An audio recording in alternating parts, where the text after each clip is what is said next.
தமிழ்நாட்டில் புதிய political moment தொடங்கிவிட்டதா? Annamalai தனி இயக்கம்னு சொன்னதும் சொன்னாரு. எகிரும் ஆதரவு. புதிய உச்சத்தை தொட்ட உறுப்பினர் சேர்க்கை. அண்ணாமலை கட்சியில் திறன் பயிற்சியில் தேர்ச்சி பெற்றால் மட்டும்தான் பதவியா? தமிழ்நாட்டில் தொடர்ந்து பெருகும் அண்ணாமலைக்கு உண்டான ஆதரவு. தலைப்புச் செய்தியாக மாறும் அண்ணாமலை. அண்ணாமலையின் பேச்சுக்கு பதிலடி கொடுத்த நயினார். விரைவில் தமிழகம் வரும் அமித்ஷா. அண்ணாமலையின் அடுத்த கட்ட அரசியல் நகர்வு என்னவாக இருக்க போகிறது? இதை பற்றி தான் இந்த வீடியோவில் பார்க்க போறோம். அதற்கு முன்பாக நமது சேனலை சப்ஸ்கிரைப் செய்து கொள்ளுங்கள். அன்பு தமிழ் நெஞ்சங்களுக்கு அன்பு வணக்கம்.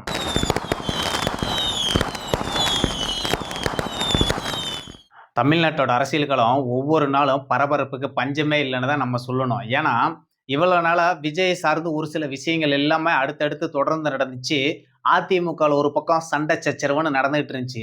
திமுகவில் விரக்தியோட உச்சத்துக்கே போய் பேசக்கூடிய நிகழ்வுகள் எல்லாமே தொடர்ந்து நடந்துகிட்டே இருக்குது. இந்த விஷயத்துல பாஜகவில் ஒரு பக்கம் பரபரப்புக்கு பஞ்சமே இல்லாம பல விஷயங்கள் நடந்துகிட்டு இருக்குது. ஏன்னா கடந்த ஒரு வாரமாவே அண்ணாமலை குறித்தான செய்திகள் தான் தமிழக ஊடகமாக இருக்கட்டும், தேசிய ஊடகங்களா இருக்கட்டும், அவர் தான் தலைப்புச் செய்தியா இருந்தாரு. அது பிரிண்ட் மீடியாவாக இருந்தாலும் சரி, சோசியல் மீடியாவாக இருந்தாலும் சரி, மெயின் ஸ்ட்ரீம் மீடியாவாக இருந்தாலும் சரி, எல்லாத்துலேயுமே அண்ணாமலை அவர்கள் தான் தலைப்புச் செய்தியா இந்த ஒரு வார காலமா இருந்துகிட்டு இருக்கிறாரு. அதுக்கு என்ன காரணம்? அவர் தனி கட்சி தொடங்குறாருங்கிறது வெளிப்படையா அறிவிச்சிட்டாரு. ஆனா சொன்னது தான் சொன்னாரு. ஆனா அவரை எதிர்த்து யாரெல்லாம் குரல் கொடுக்குறாங்கிறத நம்ம முதல்ல பார்ப்போம். அதுக்கப்புறம் அவரோட இயக்கத்தை பத்தின விஷயங்கள் நம்ம பேசுவோம் அப்படிங்கிறதான் என்னுடைய கருத்து. தனி கட்சி அண்ணாமலை தொடங்குனது சரியா தவறாங்கிறத நீங்க கமெண்ட் பாக்ஸ்ல சொல்லுங்க. அதுக்கு முன்னாடி அண்ணாமலை பத்தி யாராரு என்னென்ன கருத்துக்கள் தெரிவிச்சிருக்கிறாங்கிறத நம்ம இப்ப பார்ப்போம். அண்ணாமலை அவர்களுக்கு வேலை வெட்டிலாம் இல்லைங்க. இந்த விஐபி படம் இருக்கிற மாதிரி வேலையில்லா பட்டதாரி சங்கத்தை அவர் தொடங்கி இருக்கிறாரு. அதனால வேலை இல்லாத ஒரு சில இளைஞர்கள் அண்ணாமலை பக்கம் போவாங்கன்னு சொல்லி இந்த ஜவஹர்லுல்லா அவரு அண்ணாமலை மீது சர்ச்சையான ஒரு கருத்தை தெரிவிச்சிருக்கிறாரு. அதுக்கு அண்ணாமலையோட ஆதரவாளர்களும் தொடர்ந்து பல்வேறு கண்டனங்களை தெரிவிச்சுக்கிட்டே இருக்கிறாங்க. அப்படி இருக்கும்போது திரு நயினார் அவர்கள் அண்ணாமலை பாஜக விட்டு போனதுனால பாஜகவுக்குள்ள எந்த பாதிப்பும் இல்லை அப்படின்னு சொல்லி சொன்னாரு. அது நேத்து சொன்னதும் சொன்னாரு. இன்னைக்கு அது குறித்து விளக்கமா பேசியிருக்கிறாரு. அண்ணாமலை அவர்களுடைய பேச்சுல தமிழர்களுடைய உணர்வை தேசிய கட்சிகள் புரிஞ்சிக்க மாட்டேங்கிறாங்க, மதிக்க மாட்டேங்கிறாங்கன்னு அவர் சொல்லியிருக்காரு. அப்படிலாம் ஒண்ணுமே கிடையாதுங்க. அண்ணாமலை அவர்களே தலைவராக இருக்கும்போது வணக்கம் தமிழகன்னு ஒரு புத்தகம் எழுதியிருக்காரு. அதுல அண்ணாமலை அவர்களே தமிழுக்காக மோடி, தமிழர்களுக்காக மோடி, படிப்படியா மோடிக்காக தமிழகம் அப்படின்லாம் திரு அண்ணாமலை அவர்களே கைப்பட எழுதியிருக்காருங்க. ஆனா இன்னைக்கு தேசிய கட்சி தமிழர்களுடைய உணர்வுகளை புரிஞ்சிக்கலன்னு அவர் பேசுறதுலாம் நியாயமே இல்லை. அவரு சூழ்நிலைக்கு தகுந்த மாதிரி பேசுறாரு. சராசரி அரசியல்வாதியா தான் அவர் ஆயிட்டாருன்னு நயினார் அவர்கள் அண்ணாமலைக்கு கடுமையான பதிலடியை இன்னைக்கு கொடுத்திருக்கிறாரு. அவர் பதிலடி கொடுத்தது தான் கொடுத்தாரு. அத எந்த ஊடகங்களும் அல்லது பாஜக தொண்டர்களே ரசிக்கலன்னு தான் இன்னைக்கு களத்துல நிரூபணம் ஆயிட்டு இருக்குதுங்கிறத நம்ம பார்த்துக்கிட்டு இருக்கிறோம்.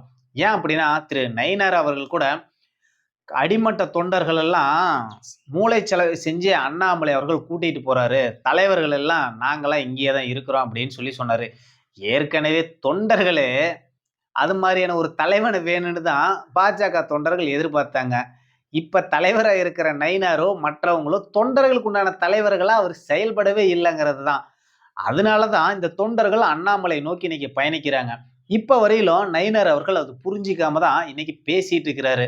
என்ன பண்றது? அவருக்கு உண்டான பொறுப்பு, அவர் ஏதோ பேசிட்டு இருக்கிறாரு. ஆனா தொண்டர்கள் அண்ணாமலை தானே விரும்புறாங்க. அப்ப தொண்டர்கள் விரும்பக்கூடிய இடத்துல தானே பாத்தீங்கன்னா தலைவர்களும் இருப்பாங்க. தலைவர்கள் யாரு தொண்டர்களை விரும்புறாங்களோ அதுக்கு மாதிரி தானே தலைவர்களும் செயல்படுவாங்க. அதுதான் அண்ணாமலை அவர்கள் கரெக்டா தமிழக அரசியல் களத்துல செஞ்சிட்டு இருக்கிறாரு. தமிழக மக்களுடைய மனநிலையை அவர் புரிஞ்சுக்கிட்டாருங்கிறது தான். அது மட்டும் இல்லாம எல்லாரும் இன்னைக்கு அடிமட்ட தொண்டர்கள் தாங்க அண்ணாமலை பக்கம் போறாங்க. வேறெல்லாம் யாரும் கிடையாது. பாஜகல எத்தனையோ பெரும் தலைவர்கள் எல்லாம் போனவங்க எல்லாம் திரும்ப வந்த வரலாறு உண்டு. அதுக்குன்னு எடியூரப்பா, கல்யாண் சிங், உமா பாரதி இவங்களை எல்லாத்தையும் மேற்கோள் காட்டுறாரு தான் நயினார். அது வெவ்வேறு மாநிலங்கள்ல நடந்திருக்கு. ஆனா அங்கெல்லாம் பாஜக அதிகாரத்துல இருந்தாங்க. அதனால அவங்க திரும்ப போயிட்டு வந்துட்டாங்க. ஆனா இங்க தமிழகத்துல பாஜக போலியே ஆக மாட்டேங்குதே. அந்த 3% ஓட்டியே தாண்ட மாட்டேங்குதே. ஏதோ அண்ணாமலை வந்ததுக்கு அப்புறம் தான் டபுள் டிஜிட்ட நோக்கி பாஜகவ எடுத்துட்டு போனாரு. அவருக்கு உண்டான உரிய மரியாதையும், அங்கீகாரமும் தேசிய தலைமை கொடுக்கல. அதனால அவரு பார்த்து பொறுத்து பொறுத்து பார்த்தாரு. சொல்ல வேண்டியவங்கட்டலாம் சொன்னாரு. அவங்க கேட்கல. அததான் அண்ணாமலை அவர்கள் தமிழர்களுடைய உணர்வ புரிஞ்சுக்கலங்கிற ஒரு வார்த்தைய சொன்னாரு. அத புடிச்சுக்கிட்டு இன்னைக்கு நயினாரு பேட்டி குடுத்துட்டு இருக்கிறாரு. இன்னைக்கு தேசியத்த விரும்புறவங்க, தெய்வீகத்த விரும்புறவங்கலாம் அண்ணாமலை பக்கம் போக மாட்டாங்க. அப்படி இருக்கிற மாரியே தான் வெவ்வேறு கட்சிகள் இருப்பாங்கலாம் நயினார் பேசுறாரு. இவரு எந்த விதத்துல பேசுறாருங்கிறது நமக்கு தெரியல. அது மட்டும் இல்லாம நயினார் அவர்கள் தன்னிச்சையா ஒரு இயக்கம் தொடங்கியிருக்கிறாரு. அதுக்கு மோடி, அமித்ஷாலாம் அவங்களுக்கெல்லாம் ஆதரவு கிடையாதுங்க. அந்த மாரியெல்லாம் வந்து அவர்களும் சொல்லவே இல்ல. அந்த மாரி அடிமட்ட தொண்டர்கள்ட்ட தவறான தகவல்கள்லாம் பரப்பிட்டு, அடிமட்ட தொண்டர்கள எடுத்துட்டு போறாங்கன்னு திரு நயினார் சொன்னாரு. ஆனா, ஒரு சில பாஜக தலைவர்களே தொடர்ந்து பாஜகவ விட்டு விலகிட்டு இருக்கிறாங்க. கரு நாகராஜன், சுமதி வெங்கடேசன், அது வசந்தராஜன் மாரி பல முக்கியமான முகமறிஞ்ச தலைவர்கள் எல்லாமே தொடர்ந்து விலகுறாங்க. அண்ணாமலை கூட தான் பயணிக்க போறோங்கிறதையும் அவர் வெளிப்படையா சொல்லிட்டாங்க. அடுத்து ஒரு சில நாட்கள்ல இன்னும் பல தலைவர்கள் விலகுவாங்கங்கிறது தான் கண்கூட நடக்க போற ஒரு விஷயம். இத புரிஞ்சுக்காம இவரும் ஏதேதோ சொல்லிட்டு இருக்கிறாரு. அதே மாரி யார நம்பி நீங்க வெளியேற வேணாங்க. பாஜகவுல தொடர்ந்து பயணிக்கணும். அல்லது வெளியேறியிருந்தாலும் அவங்க திரும்பவும் பாஜகவுக்கு வந்தா அவங்க மீது நடவடிக்கைலாம் நாங்க எதுவும் எடுக்க மாட்டோம்னு சொல்லி நயினார் அவர்கள் பேசுறாரு. இங்க உங்களெல்லாம் வேணான்னு சொல்லி தான் அண்ணாமலை பக்கம் தொண்டர்கள் போயிட்டு இருக்கிறாங்க. திரும்ப அவங்க எப்படி இங்க வரப்போறாங்க? அதே மாரி அவங்க வரும்போது, நீங்க எப்படி அந்த பதவியில இருக்க போகறதில்ல அப்படிங்கிறது தான் உண்ம. இதெல்லாம் நயினார் அவர்கள் புரிஞ்சுக்காம அவர் மாட்டு ஏதேதோ பேசிட்டு இருக்கிறாரு. அண்ணாமலை அவர்கள் தனி இயக்கம் தொடங்குனதும் தொடங்குனாரு. உறுப்பினர் சேர்க்கை சும்மா பிச்சிட்டு போயிட்டு இருக்குது. இப்போ 24 மணி நேரத்துல கிட்டத்தட்ட 14,00,000 பேரு அண்ணாமலையோட இயக்கத்துல இப்ப உறுப்பினர்களா சேர்ந்திருக்கிறாங்கங்கிறது தான். இது தொடர்ந்து ஒவ்வொரு நிமிஷமும் தொடர்ந்து எகிறிக்கிட்டே போயிட்டு இருக்குதுங்கிறது தான். உறுப்பினர் சேர்க்கையில தமிழகத்துல முன்பு எப்போதும் எந்த அரசியல் இயக்கத்துக்கும் நடக்காத ஒரு மிகப்பெரும் சாதனை அண்ணாமலையோட இயக்கத்துக்கு இன்னைக்கு நடந்துட்டு இருக்குதுங்கிறது தான். ஒரு 24 மணி நேரத்துல இன்னைக்கு 14,00,000 உறுப்பினர்கள் அண்ணாமலையோட இயக்கத்துல சேர்ந்திருக்காங்கங்கிறது தான். இதுல அண்ணாமலை அவர்கள் அடுத்தது கட்சியா உருவாக்கி களத்துல வரும்போது, பல்வேறு கட்சியில இருக்கக்கூடிய இளைஞர்களும், தலைவர்களும் அண்ணாமலை பின்னாடி அணிவகுக்க போறதுங்கிறது தான் உண்மையான விஷயமா இப்ப இருக்கிறதுங்கிறது தான்.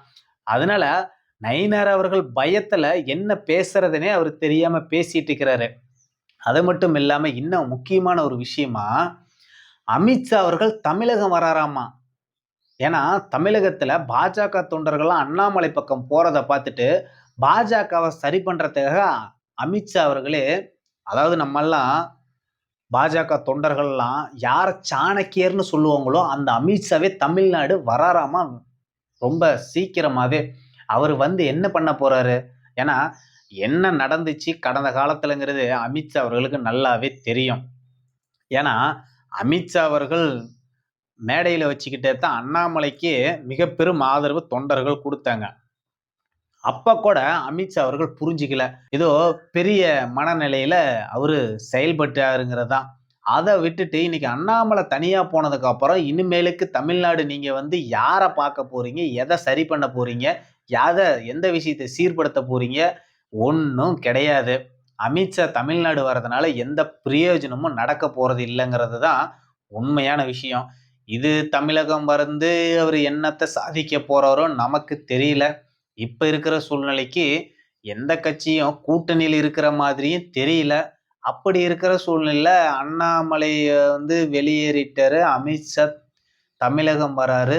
வந்து அவரு என்னத்த சாதிக்க போறாரு? அவரோட சாணக்கியத்தனம் தான் தமிழகத்துல எடுபடலைங்கிறது நம்ம கண்கூடா பார்த்துட்டோம். இனிமேலுக்கு வந்து அவரோட சாணக்கியத்தனத்த இங்க எடுபட போதா என்ன? ஒண்ணும் நடக்க போறது கிடையாது. அவரு வந்து என்ன பண்ண போறாரு? எவ்வளவு பேரு வெளியில போயிருக்காங்க?